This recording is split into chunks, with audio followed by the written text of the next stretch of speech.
ভয়ের সংস্কৃতি গড়ে তোলা, নির্বাচন জালিয়াতি ও গুম খুনের মাধ্যমে দানবে পরিণত হয়েছিল আওয়ামী লীগ।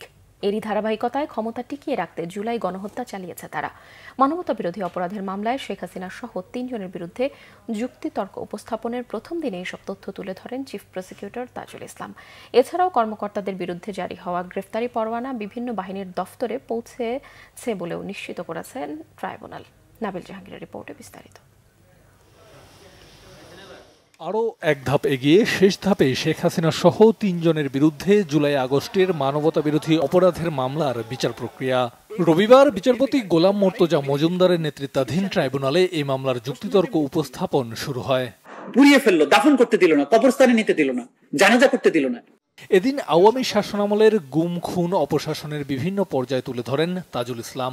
জানান কিভাবে ফ্যাসিস্ট দানবে পরিণত হয়েছিল আওয়ামী লীগ, যার ধারাবাহিকতায় ক্ষমতায় টিকে থাকতে শেখ হাসিনার নির্দেশে সংগঠিত হয়েছিল জুলাই গণহত্যা। জুলাই অভ্যুত্থানের গণহত্যার পেছনে এই রাষ্ট্রের যে স্বৈর শাসকের কি চেহারাটা ছিল, তারা কিভাবে বাংলাদেশকে একটা গুম এবং খুনের স্বর্গরাজ্যে পরিণত করেছিলেন, তারা কিভাবে নির্বাচন ব্যবস্থাকে ধ্বংস করেছিলেন, এই সমস্ত বিষয়গুলো তুলে ধরেছি। পিলখানাতে সেনাবাহিনী অফিসারদেরকে হত্যা করার মাধ্যমে আমাদের প্রতিরক্ষা ব্যবস্থার মেরুদণ্ড তারা ভেঙে দেওয়ার চেষ্টা করে।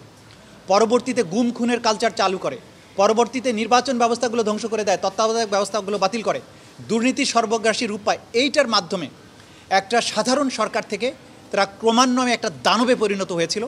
চিফ প্রসিকিউটর বলেন, এই বিচার বানচাল করতে নানা ষড়যন্ত্র চলছে। তাদের অপকর্মের কথা মানুষ যেন জানতে না পারে, তাই লাইভ চলাকালে প্রসিকিউশনের ফেসবুক পেজে সাইবার হামলা চালায় দুর্বৃত্তরা। এভিডেন্সগুলো কতটা অকাট্য সেটা তারা বুঝতে দিতে চায় না, কিন্তু আমরা শেষ পর্যন্ত এটা রিকভার করতে পেরেছি। আমাদের মেসেজ হচ্ছে, অপরাধ করে যেমন পার পাওয়া যাবে না, অপরাধীকে রক্ষা করারও কোনো চেষ্টা কোনোদিন বাংলাদেশে সফল হবে না ইনশাআল্লাহ। জানান, গুমের মামলায় সেনা কর্মকর্তাদের বিরুদ্ধে গ্রেপ্তারি পরোয়ানার বিষয়েও মিডিয়াতে যেটা এসেছে সেটাকে আমরা আমলে নিচ্ছি না। আমাদেরকে যদি বলা হয় যে আটক রাখা হয়েছে, তাহলে আইন অনুযায়ী তাকে অবশ্যই আদালতের কাছে আনতে হবে, এটাই বিধান। এই গ্রেপ্তারি পরোয়ানাগুলো যথাস্থানে যথাসময়ে জারি করেছেন এবং এর বাইরেও যে সমস্ত কর্তৃপক্ষের কাছে অবগতির জন্য এই গ্রেপ্তারি পরোয়ানাগুলোর কপি পাঠানো হয়েছিল, তাদের কাছেও এটা পৌঁছে গেছে বলে আমরা জানতে পেরেছি। প্রথম দিনের সময় শেষ হওয়ায় যুক্তিতর্ক উপস্থাপন সোমবার পর্যন্ত মুলতবি করে ট্রাইব্যুনাল। নাবিল জাহাঙ্গীর, বাংলাভিশন, ঢাকা।